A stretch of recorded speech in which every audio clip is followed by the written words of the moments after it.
அஸ்ஸலாமு அலைக்கும். எல்லோரும் எப்படி இருக்கீங்க? நல்லா இருக்கீங்களா? இப்போ வந்து நம்ம அரிசி மாவு போட்டு தான் பண்ண போகிறோம். 1/2 கிலோ மாவு எடுத்துக்கிட்டோம் அந்த கிண்ணத்தில்.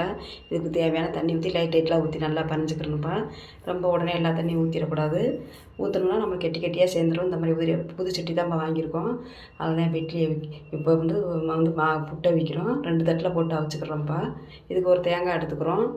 1 தேங்காய் எடுத்து திருவி வச்சுக்கிறோம்ப்பா. திருவி வச்சுக்கிட்டு இதில் 1/2 கப்பு வந்து சீனி எடுத்துக்கிறோம்ப்பா. 1/2 கப்பு சீனி எடுத்து புட்டை வச்சுட்டேன்.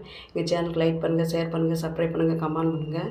அதுமாதிரி 2 ஸ்பூன் நெய் ஊற்றி இதை வந்து 5 முந்திரி போட்டு தாளித்து எடுத்துக்கிறோம். இப்போ தேங்காய் போட்டு திருவி போட்டுக்கிறோம். அந்தளவுக்கு டேஸ்ட்டாக இருக்கும். ஃபுல் வீடியோ வேணால் லாங் வீடியோவில் இருக்குப்பா, பார்த்துக்கோங்க. அந்தளவுக்கு நல்லாவும் இருக்கும், டேஸ்ட்டாகவும் இருக்கும். நோம்பு திறக்க இப்போ தான் 2 ஸ்பூன் நெய் போடுறேன். போட்டு 5 முந்திரி போட்டு இதை தாளித்து ஊற்றிக்கிறேன்ப்பா. சின்ன பிள்ளைய நம்ம நல்லா விரும்பி சாப்பிட்லாம். அந்தளவுக்கு டேஸ்ட்டாக இருக்கும்.